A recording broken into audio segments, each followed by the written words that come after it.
Un phénomène étrange frappe un village sicilien, des civils évacués, les autorités officielles et les scientifiques incapables de donner une explication, des incendies et des explosions qui ravagent le village, et les autorités religieuses qui soupçonnent des forces surnaturelles d'être à l'œuvre du chaos et demandent un exorcisme. Quand au même moment un rapport d'enquête évoque même la possibilité de technologies expérimentales à l'œuvre, on est sur un X-Files italien, une histoire vraie, un véritable mystère qui commence en 2004 et dont l'enquête s'est achevée en 2022, il y a seulement 2 ans.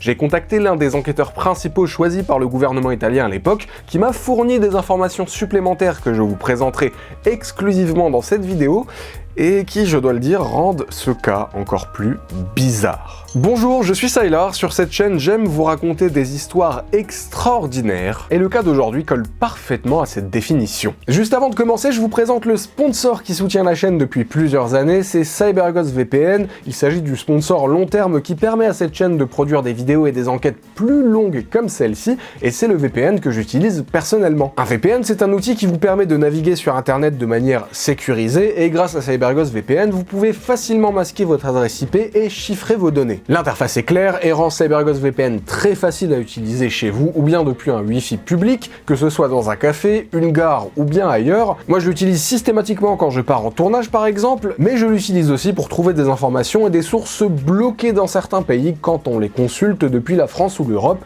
ce qui est super utile pour mes recherches. Avec CyberGhost VPN, vous pouvez aussi accéder au catalogue de plus de 40 plateformes de streaming dont Amazon Prime, Apple TV, Netflix, Disney+, ou d'autres, et si vous aimez regarder des films ou encore des documentaires par exemple, mais que vous avez déjà tout vu, et ben hop, en l'utilisant, vous avez accès à des catalogues et à des œuvres pas encore disponibles en France, et ce, quel que soit le programme qui vous intéresse, vous trouverez donc probablement votre bonheur. CyberGhost VPN, c'est 38 millions d'utilisateurs à travers le monde, et ça fonctionne avec tous les systèmes d'exploitation, Apple, Android, Windows, et sur 7 appareils différents, du téléphone à la Smart TV, vous pouvez donc en faire profiter tous vos proches. En utilisant le lien en description, vous bénéficierez d'un tarif spécial de 2,03€ par mois, soit une remise de 83% et de 4 mois offerts. En plus, CyberGhost VPN vous offre une garantie de 45 jours satisfait ou remboursé avec un support client français disponible 7 jours sur 7 et 24 heures sur 24. Alors profitez-en, et si vous vous abonnez par mon lien, CyberGhost VPN savent que vous avez utilisé mon lien, ils sont donc contents, et ça aide à pérenniser le partenariat par la suite, je vous en suis donc reconnaissant. Nous sommes fin décembre 2003 à Caneto di Caronia, petit village sicilien en bord de mer qui ne compte que 39 résidents rattachés au village de Caronia, environ 3400 habitants situés entre Palerme et Messine. Et vu le peu d'habitants à Caneto di Caronia, on pourrait même parler de hameau. Les 39 résidents sont répartis dans une douzaine de maisons le long d'une unique route, la Via Mare. Un soir, fin décembre 2003 donc, chez Antonino Pezzino, un incendie se déclare. Son compteur électrique prend feu et les flammes se propagent à ses rideaux.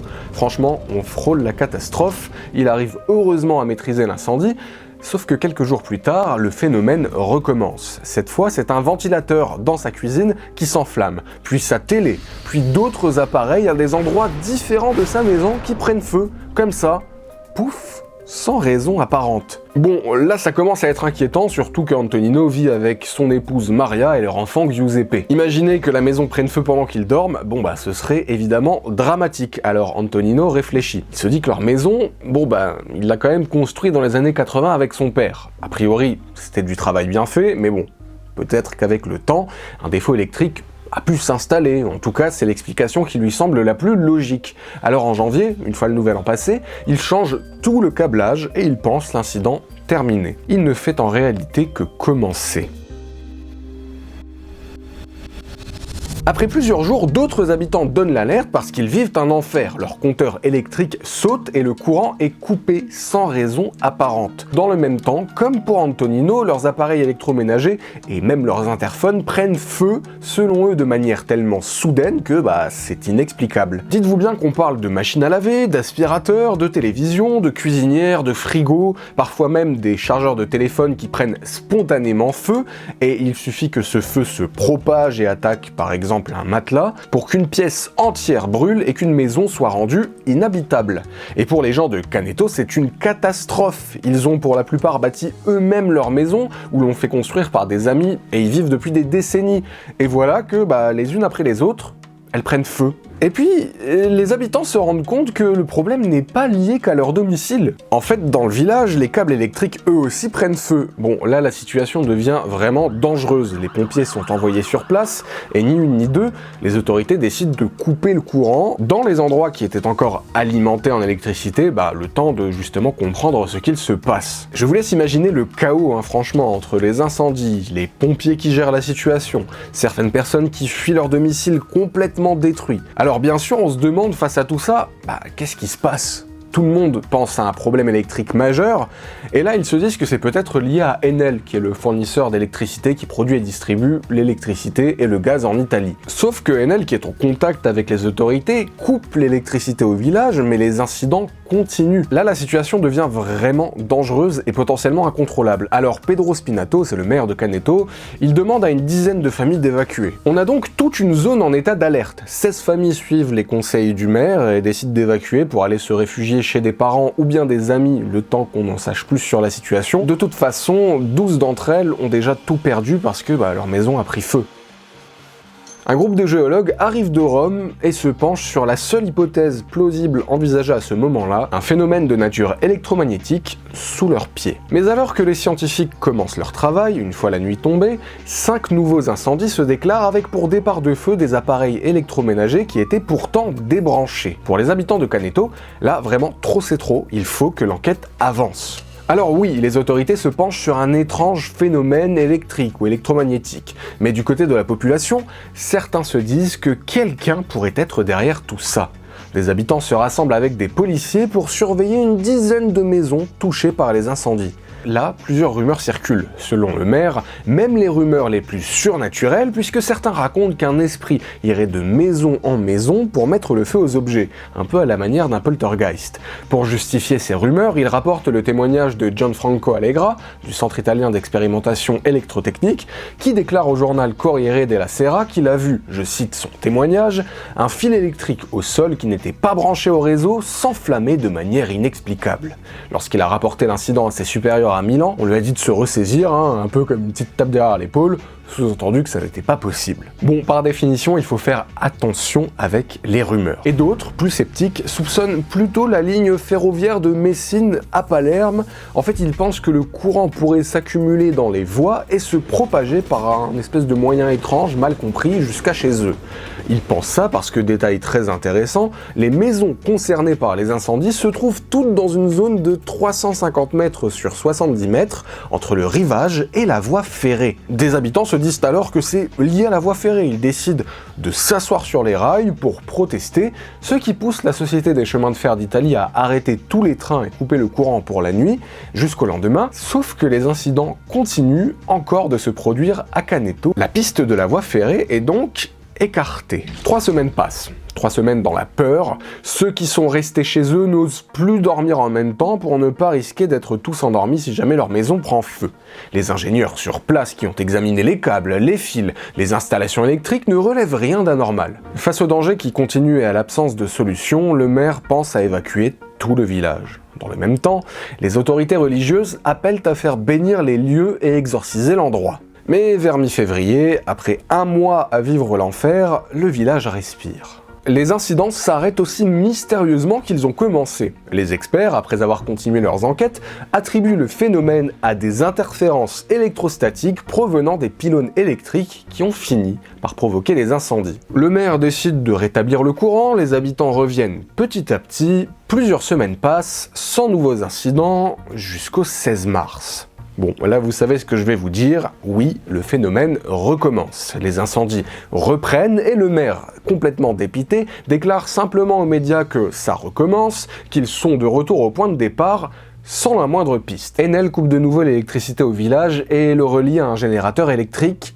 qui prend feu. Des scientifiques placent des appareils destinés à mesurer les variations géomagnétiques, les conditions météorologiques, les champs électromagnétiques et les niveaux électrostatiques à l'intérieur des habitations. Les volcanologues s'affairent sur les trottoirs et les policiers écartent pour le moment la possibilité d'un acte malveillant puisque certains ont vu de leurs yeux des départs de feu spontanés. D'autant que de toute façon, la police ne relève aucune trace d'un pyromane ou bien d'un incident manifestement déclenché par l'homme. Et là en parallèle, si vous pensez que ça ne peut pas devenir encore plus bizarre, eh bien de véritables anomalies sont rapportées. Des dysfonctionnements au niveau du verrouillage des voitures, une antenne de voiture devenue si chaude qu'elle a fissuré un pare-brise, des clés USB démagnétisées sans raison apparente, ou encore des boussoles qui tournent dans tous les sens, ce qui suggère bien la présence de champs magnétiques anormaux ou bien perturbés dans la région et qui interfèrent avec notamment les boussoles. Mais autour de l'incident, les avis divergent. Par exemple, Francesco Valenti, un ingénieur, pense que c'est un incident géomagnétique. Alors, selon Francesco Valenti, il faudrait retirer les voies ferrées et refaire absolument tout le réseau électrique du coin. Évidemment, sa proposition alarmiste est extrêmement coûteuse et elle est ignorée. Pendant ce temps, tout le monde cherche une explication, mais personne ne trouve. Alors, quand on ne comprend pas un phénomène et qu'il bouleverse notre vie depuis plusieurs mois, que tous les experts n'ont pas d'explication et que notre quotidien continue de se dégrader sans espoir d'une solution, on peut parfois se dire que le problème dépasse la raison, qu'il est peut-être surnaturel et que, par conséquent, la solution l'est peut-être aussi. Alors oui, c'est un raisonnement irrationnel, mais essayons de nous mettre à la place des victimes. Depuis le début des phénomènes, les habitants s'étaient refusés d'écouter les rumeurs parlant par exemple de villages hantés. Certes, les habitants sont religieux, catholiques, ils ne sont pas nécessairement superstitieux. Seulement voilà, le village est de nouveau évacué et les habitants n'en peuvent plus de dormir à l'hôtel à côté ou bien dans des maisons louées par le gouvernement. Les gens veulent retourner chez eux, ils veulent retrouver une vie normale. Et pour ça, certains commencent à sérieusement envisager l'aide de l'Église. Après de nouvelles semaines d'horreur, les phénomènes s'arrêtent en avril 2004, puis reprennent quelques mois plus tard, plus graves que jamais. En octobre 2004, les incidents reprennent à Caneto di Caronia. Ils sont si dangereux que Antonino Pezzino sauve la vie de son fils Giuseppe une nuit alors que la famille dormait. Et cette fois, en plus des incendies, ce sont des tuyaux et des tubes qui se percent, éclatent, ce qui provoque aussi des inondations dans les maisons. Après le feu, c'est l'eau qui ravage le village. Cette fois, le maire fait évacuer le village de octobre 2004 jusqu'à juin 2005. Francesco Valenti, l'ingénieur qui pense qu'il s'agit d'une activité géomagnétique, se dit que les tuyaux sont percés par des courants électriques et que sa théorie pourrait aussi bien expliquer les incendies que les inondations. Et là, pour un petit peu vous donner une idée de l'ampleur de la situation, sur les 3 premiers mois de 2004 uniquement, ce sont 92 incendies sur lesquels les pompiers ont dû intervenir. Pas dans la province, pas dans tout le village, mais simplement dans ce hameau de 39 habitants. C'est complètement disproportionné. Et alors que les années passent et que les explications ne viennent toujours pas, les médias italiens font une révélation choc. 3 ans plus tard, les journaux italiens révèlent l'existence d'un rapport intermédiaire jusqu'ici tenu secret, rapport intermédiaire donc non définitif, sur l'enquête en cours autour des événements de Caneto. Selon ces journaux, le gouvernement italien a demandé au département de la protection civile italienne de leur fournir des réponses. On n'est pas sur un simple fait divers, ce phénomène brise des vies et l'enquête coûte plus d'1 million d'euros. Selon le rapport, les incendies auraient été causés par, je cite, des émissions électromagnétiques de haute puissance. Selon eux, il ne s'agit pas de causes naturelles et ils ont détecté des niveaux élevés d'activité électromagnétique artificielle. Ça veut dire que les incidents viennent peut-être d'un phénomène électromagnétique, et là les pistes du rapport dérivent vite vers du vraiment très étrange. Francesco Venerando, le chef de la protection civile de Sicile, qui a coordonné ce rapport, confie des informations vraiment bizarres à la journaliste Ariel Ramchandani. Alors je cite Ariel qui en parle dans son article pour The Atavist, qui retrace d'ailleurs l'affaire et que je vous recommande en complément de cette vidéo. Venerando m'a raconté que l'une des choses les plus étranges que son équipe avait observées pendant leur étude était un incident impliquant un hélicoptère. Alors que l'équipe patrouillait dans la zone, quelque chose a frappé les 3 pales du rotor de l'appareil, rompant le revêtement protecteur de chacune au même point. Ils ont suspecté une collision avec un oiseau, mais les chercheurs n'ont trouvé aucune trace biologique. Pas une goutte de sang, m'a dit Venerando. À d'autres moments, le groupe a remarqué des objets se déplaçant dans le ciel. Parfois, ils disparaissaient à grande vitesse, a-t-il dit. Nous ne sommes pas en mesure de définir scientifiquement le phénomène. Nous ne les avons pas touchés, nous ne leur sommes pas rentrés dedans. c'est très problématique. Son équipe a également noté d'autres phénomènes inexpliqués, tels que des lumières au-dessus de la mer et des lumières se déplaçant en formation de la mer vers la Terre. Donc selon Venerando, en plus de ces preuves d'ondes électromagnétiques intenses qu'il consigne dans le rapport, ils ont observé selon lui des phénomènes inexpliqués, avec notamment cette anecdote de l'hélicoptère, ainsi que des objets volants non identifiés se déplaçant à grande vitesse. Au sens strict du terme, un objet volant qui n'a pas été identifié. Il parle aussi de mystérieuses brûlures relevées et photographiées, qui n'ont pas été expliquées. Il s'avère que je suis parvenu à poser quelques questions à Venerando, c'est pour ça que cette vidéo a mis un peu de temps à sortir, le temps de vraiment que je puisse faire mon enquête sur ce cas, et je reviendrai sur tout ça un peu plus tard. Mais oui, là, ça devient vraiment bizarre, et on a envie de hausser les sourcils ou appeler Mulder et Scully, mais même si on est déjà allé assez loin, vous n'êtes pas au bout de vos surprises concernant cette affaire. Des aliens provoquent des incendies. Voici la une de certains journaux qui ont rapporté toute cette affaire. Cette information autour du rapport fait encore plus parler du cas à l'international. Et donc, dans certains articles de journaux, on rattache ces événements à un phénomène paranormal, peut-être même extraterrestre. Et ce ne sont pas d'obscurs journaux, puisque le titre que vous venez de voir est tiré d'un article du Télégraphe en date du 26 octobre 2007. Il titre donc précisément Aliens Caused Sicily Fires, say officials, traduit littéralement par des officiels déclarent que des extraterrestres ont causé les incendies siciliens. Et en allant vérifier 30 secondes la source, on peut affirmer que ce titre est tout simplement faux, puisque dans leur article, ils citent ensuite les déclarations de Francesco, que je vous ai dites un peu plus tôt, et dans l'article, il déclare, alors traduit en français, nous ne disons pas que des petits hommes verts venus de Mars ont provoqué ces incendies, mais que des forces non naturelles capable de créer une large quantité d'énergie électromagnétique est responsable. Donc les propos de Francesco montrent bien que même si le phénomène est incompris au moment de l'enquête, il dit précisément qu'il ne pense pas à des extraterrestres. Donc exactement l'inverse de ce que titre le Télégraphe. En soi, même pour un média dont le rôle principal est d'informer, ce n'est pas le fait d'utiliser un titre sensationnaliste que je pointe, mais plutôt le fait de délibérément modifier les propos officiels pour leur faire dire l'exact inverse. Le Télégraphe aurait plutôt pu titrer « Des forces inconnues provoquent des incendies » ou quelque chose comme ça pour regarder l'accroche, qui est selon moi tout aussi impactante, plutôt que de modifier les propos de Francesco, parce que suite à l'article du Télégraphe, les rumeurs se sont amplifiées autour de la possibilité de rattacher le cas de Canetto à un incident lié à l'ufologie, au sens large du terme, avec par exemple des témoins qui rapportent des phénomènes lumineux dans le coin, et avec les infos que reprennent les journaux, ils s'imaginent que ça pourrait être lié. Donc le rapport officiel en cours est en train d'explorer la piste d'énergie électromagnétique artificielle, sous-entendu de potentielles armes électromagnétiques utilisées. De cette information, il va y avoir deux pistes extraordinaires qui vont être développées. La première donc, celle liée au phénomène OVNI. Et la deuxième piste évoquée, c'est celle de démons qui s'en prendraient au village. Vous pouvez peut-être trouver ça risible, moi je trouve ça hyper intéressant de comprendre pourquoi est-ce qu'on parle très sérieusement de cette théorie extraordinaire. En fait, elle nous vient des propos du père Amorce, un célèbre prêtre exorciste italien qui est même apparu dans le documentaire Le Diable et le Père Amorce de William Friedkin qui lui est dédié. Donc les propos du père Amorce sont beaucoup relayés dans la presse. Pour lui, c'est l'œuvre de Satan et ses forces du mal. Bien sûr, ces propos ont de quoi énerver les habitants de Canetto qui, croyants, trouvent les propos du père très limites. Ils se décrivent comme des gens honnêtes, qui travaillent dur, loin de tout ça.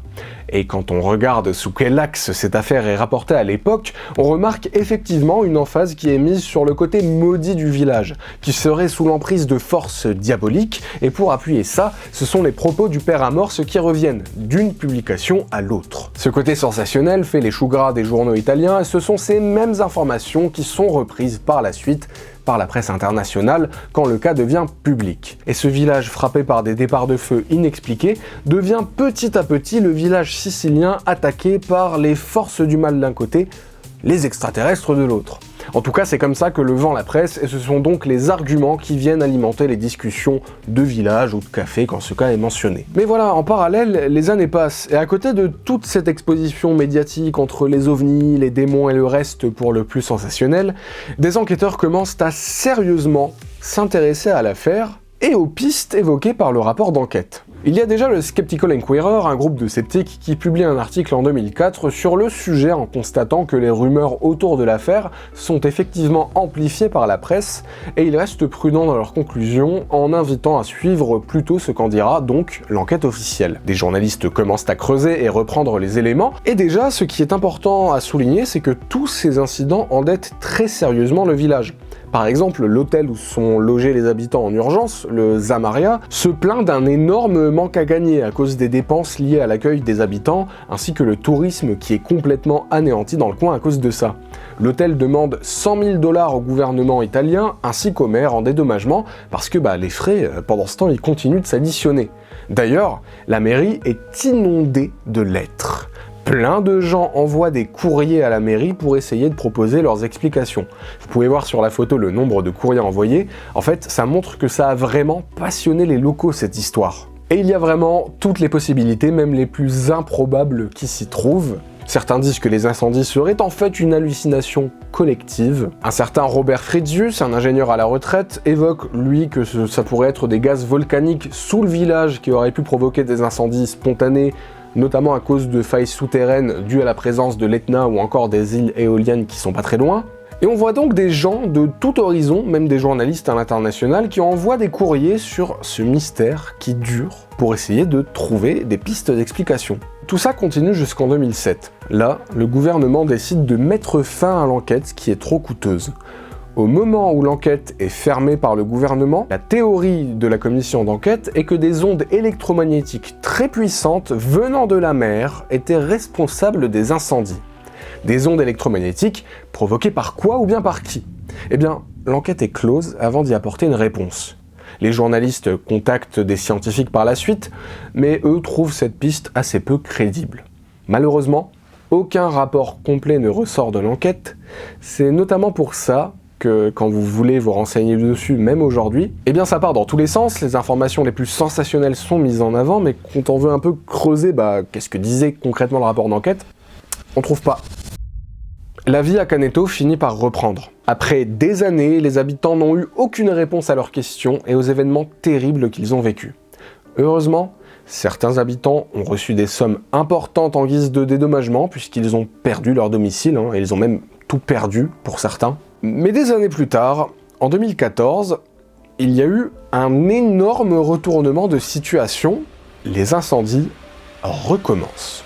Les habitants, effrayés, quittent à nouveau leur domicile, certains dorment dehors. Alors je vous la fais courte, parce que évidemment ça recommence, les ingénieurs inspectent de nouveau absolument tout, aucune cause n'est identifiée, et de nouveau la zone est évacuée, sauf que cette fois l'armée s'en mêle. En fait, une enquête est discrètement lancée par les carabiniers, une branche de l'armée italienne qui s'occupe des missions de police et de maintien de l'ordre, et cette fois, pas question de laisser l'affaire tourner en nouveau fiasco. L'armée délimite immédiatement une zone à surveiller, elle place des caméras cachées stratégiquement au niveau des maisons qui sont touchées par les incendies, et la surveillance dure plusieurs mois, de juillet jusqu'à octobre 2014, et l'armée arrête l'enquête dès qu'ils sont sûrs d'avoir tout compris. Ils parviennent à enregistrer plus de 40 départs de feu touchant plusieurs familles, et là on parle vraiment de retournement de situation puisque 2 personnes sont arrêtées. 2 personnes que vous connaissez. Antonino Pezzino et son fils, Giuseppe Pezzino, arrêtés pour crime d'incendie, dommages suivis d'incendie, complicité de fausse alerte et complicité de tentative de fraude aggravée. Giuseppe Pezzino et son père sont soupçonnés d'avoir déclenché ces incendies volontairement, en mettant notamment le feu à leur propre maison, un garage et plusieurs véhicules.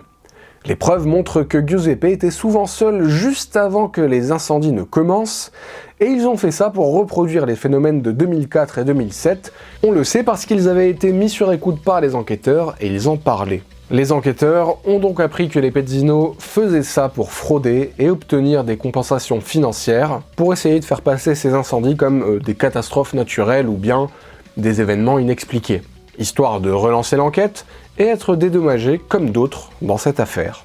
Et les preuves sont vraiment accablantes, Giuseppe a été filmé. Giuseppe Pezzino et son père sont jugés pour leur implication présumée dans la série d'incidents à Caneto en 2014. Le procès commence en 2019, Il s'est terminé en 2022, il y a vraiment pas si longtemps, et la juge du tribunal de Pati, Giovanna Cecchon, déclare que Giuseppe est reconnu coupable de 12 chefs d'accusation pour incendie, dommages suivis d'incendie et escroquerie. Il est condamné à l'interdiction d'exercer des fonctions publiques pour 5 ans et à payer des frais à la municipalité de Caronia ainsi qu'aux parties civiles. Même condamnation pour son père, Antonino, reconnu coupable de complicité avec son fils pour dommages suivis d'un incendie sur un véhicule et pour escroquerie aggravée en vue de percevoir des fonds publics. On peut trouver les condamnations un peu légères au vu des faits reprochés, mais c'était que pour les incidents de 2014 et pas pour l'ensemble d'ailleurs des incidents de 2014.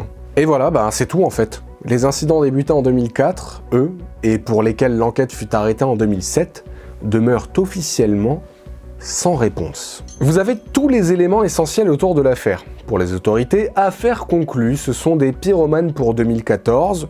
Ok, les preuves sont accablantes. Beaucoup de gens disent que, en toute logique, c'était des pyromanes aussi depuis le début, puisque de toute façon, c'était les mêmes personnes qui étaient concernées. Donc pareil de 2004 à 2007, et voilà, pas la peine de se prendre plus la tête que ça. Vraiment. En 2004, Giuseppe aurait décidé d'incendier les maisons et il aurait fait à chaque fois sans être vu. Son père, Antonino, aurait mis le feu aux maisons de ses proches, ses amis d'une vie, pour une fraude à l'assurance. Il aurait incendié son propre domicile, le tout sans jamais se faire prendre ou laisser d'indices, soit chez lui, soit dans tous les autres lieux. Alors ceux qui sont partisans de cette théorie avancent que les incendies auraient pu être allumés avec l'aide de moyens à distance ou encore avec des accélérateurs de feu. Mais on oublie quand même énormément d'éléments. Les enquêteurs auraient rapidement vu que c'était l'œuvre de pyromanes, comme en 2014, non? Mais surtout, on en fait quoi des anomalies relevées par les scientifiques? Vous savez, ces histoires de boussoles, les combustions soudaines, les inondations. Et la théorie officielle de l'enquête, qui au moment où le gouvernement l'arrête en 2007, dit que ce sont des ondes électromagnétiques très puissantes qui viennent de la mer qui sont responsables de l'incendie. Bon, évidemment, arrivé là, moi j'étais pas satisfait, en fait, je me suis dit que c'est pas possible, il manque beaucoup trop d'informations. Alors j'ai envoyé une bouteille à la mer à l'un des enquêteurs italiens de l'époque pour lui poser quelques questions, et il m'a répondu. Francesco Venerando, ancien coordinateur du groupe interinstitutionnel d'observation des phénomènes de Caronia, mis en place par le gouvernement italien, m'a fourni des photos ainsi que les conclusions du rapport scientifique et technique commandé par le gouvernement italien et mené sous sa direction par un panel de scientifiques et de chercheurs qui ont enquêté à l'époque. Pour lui, l'affaire de 2014 n'a rien à voir avec celle commencée en 2004, même si c'est au même endroit et que les mêmes habitants sont impliqués. Déjà parce qu'en 2007, des incendies se sont aussi déclarés dans le village voisin de San Fratello et ils se sont vite rendus compte qu'une jeune fille était responsable, il a enquêté sur place aussi. Donc déjà 2014 n'est pas le premier acte de pyromanie avéré dans la zone et ils ont vite été capables de se rendre compte que c'était les actes d'un pyromane en 2007 comme en 2014. Et donc pour lui en 2004, le problème est différent, le cœur de cette affaire est différent. Tout passer en revue serait très long, mais pour vous résumer les informations qu'il me communique, on est 17 ans après la fin de l'enquête arrêtée par le gouvernement italien, et donc la personne qui dirigeait ce groupe, Francesco Venerando, me tient les mêmes conclusions qu'à l'époque. Ils se sont concentrés sur l'origine de ces anomalies électromagnétiques et ils ont enquêté avec l'appui de la marine et des forces aériennes de l'armée italienne pour effectuer leurs différents relevés. Et selon l'enquête de son groupe, les causes naturelles sont écartées et il s'agit de sources artificielles, plus particulièrement des émissions électromagnétiques impulsives, appelées EMP, d'origine humaine et qui donc potentiellement provenaient de la mer. Quant à qui serait responsable de ces émissions électromagnétiques impulsives, le rapport reste prudent, précise que c'est hors du champ de compétences des experts sur le sujet et que le gouvernement italien à l'époque aurait dû approfondir et poursuivre l'enquête, notamment en mettant au point des systèmes de surveillance capables de détecter des anomalies électromagnétiques lorsqu'elles ont lieu. Mais Francesco a une hypothèse. Je précise que même s'il connaît son sujet, on est dans l'hypothèse, rien n'est sûr. Mais elle est quand même assez intéressante. Pour lui, le fait que les phénomènes se soient arrêtés de manière abrupte indique bien qu'une activité humaine est à l'œuvre. Mais on serait pas sur du pyromane, Il me déclare, je le cite, que la zone aurait pu subir des expériences d'origine artificielle et anthropique. Il considère plausible l'utilisation expérimentale d'armes à énergie dirigée qui sont désormais une réalité dans les systèmes d'armes de dernière génération. Pour reprendre ces mots, la région aurait pu être le site de tests confidentiels d'armes à énergie dirigée, des systèmes qui émettent de l'énergie sous forme de laser, micro-ondes ou d'autres formes pour cibler des objets précisément et à distance.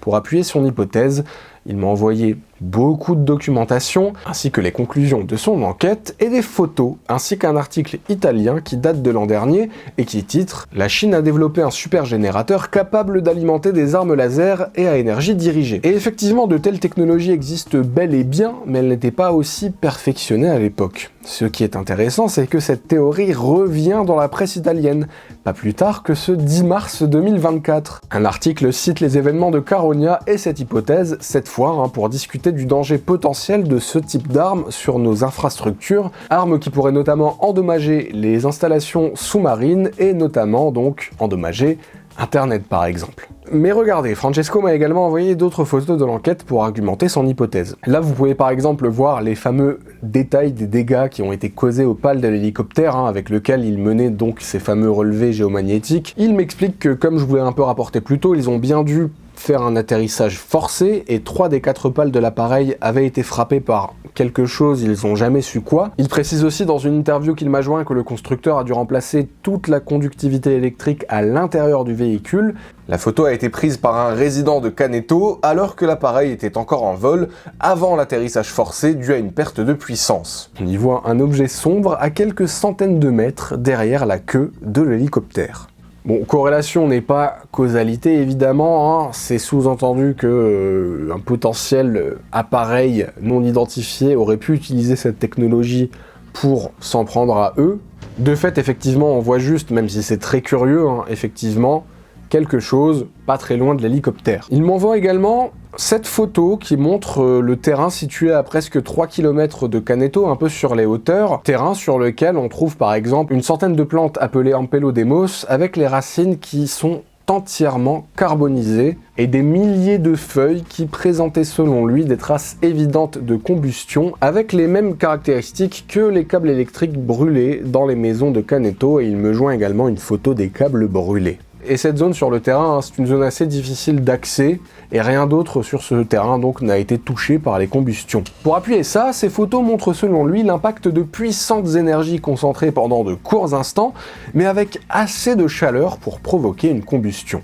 Évidemment, il faudrait d'autres analyses scientifiques pour exclure d'éventuelles autres causes, comme un incendie provoqué par quelqu'un ou bien encore par la foudre. Il m'a aussi fourni une photo de la côte entre Santa Agata Militello, Caneto di Caronia et les golfes de Palerme qui montre un échouage décrit comme anormal de spécimens de l'espèce Velella velella. Photo qu'il a prise lui-même le 20 avril 2004 et les jours suivants, donc pendant la période où se déroulaient les anomalies à Caneto.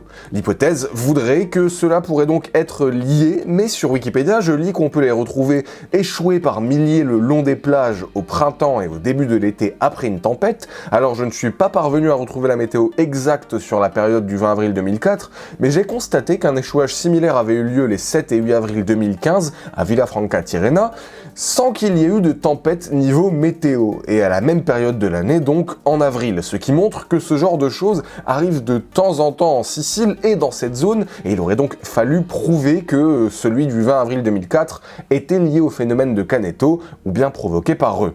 Il m'indique aussi que dans le registre des événements restés confidentiels pour éviter les spéculations et l'alarmisme, de multiples observations d'objets volants non identifiés ont été signalées par différentes personnes et d'autres anomalies survenues dans le village et les alentours ont été enregistrées.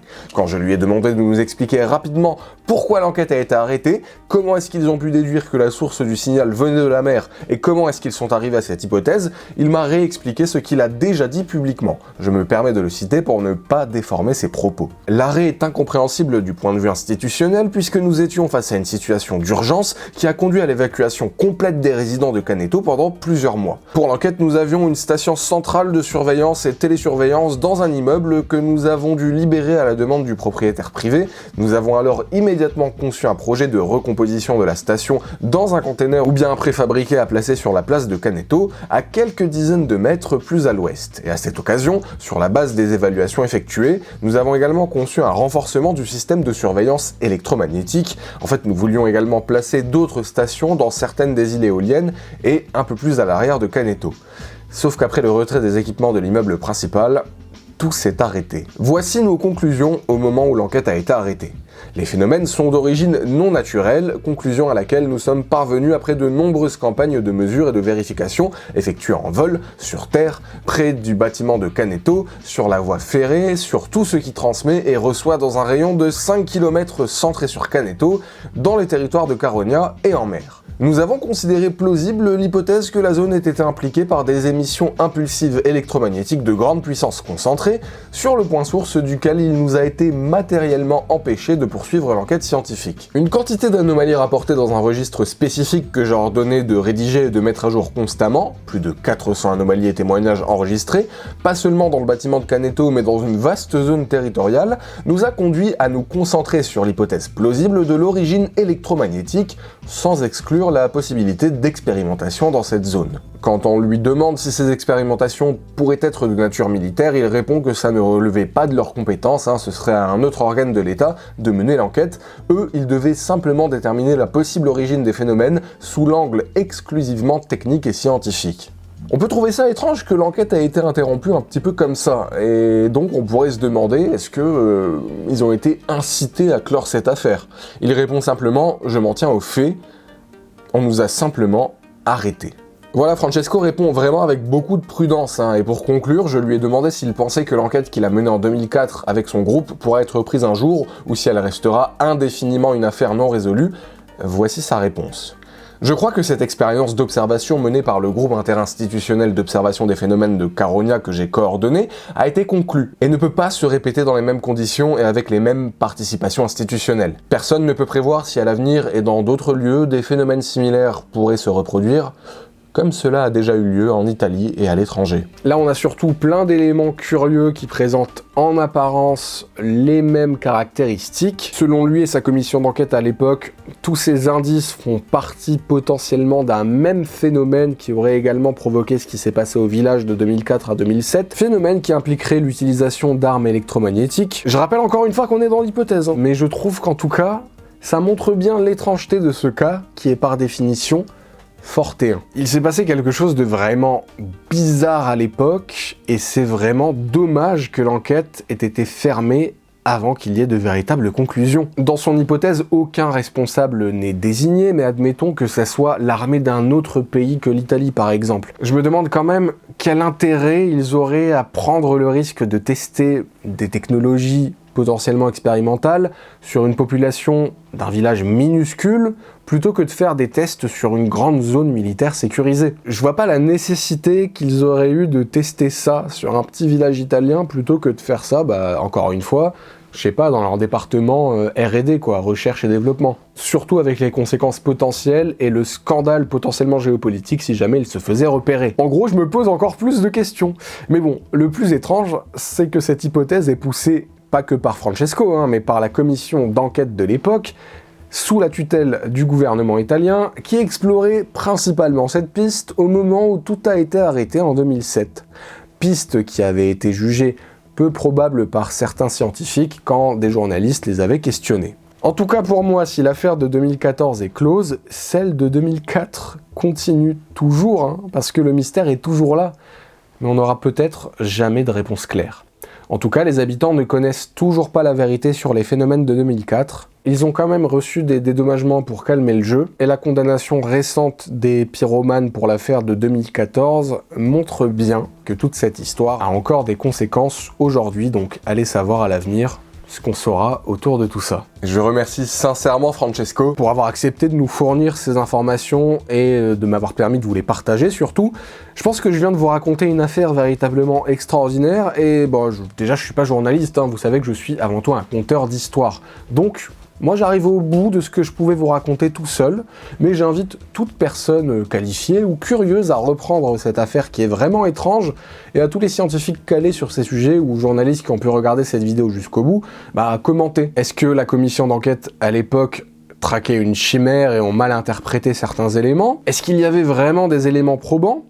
En tout cas, j'espère que vous avez passé un bon moment devant cette vidéo. N'oubliez pas de vous rendre dans la description pour bénéficier de l'offre exceptionnelle de CyberGhost VPN via mon lien promotionnel, 2,03 € par mois seulement pour protéger vos données lorsque vous naviguez tout en accédant à n'importe quel contenu géorestreint, satisfait ou remboursé pendant 45 jours. Et encore une fois, en passant par mon lien, la marque voit que la sponsor fonctionne, donc elle continue de me soutenir, et ça aide vraiment pour garder la chaîne à flot. Donc si ça vous intéresse, n'hésitez pas et je vous en remercie. Merci de m'avoir écouté jusqu'au bout, n'hésitez pas à commenter, partager cette vidéo si elle vous a plu, c'est le meilleur moyen de la visibiliser elle, ainsi que le reste du contenu de cette chaîne. D'ailleurs, si vous aimez le contenu de cette chaîne, n'hésitez pas à vous abonner. Il ne me reste plus qu'à vous souhaiter un excellent week-end et à vous donner rendez-vous à très bientôt.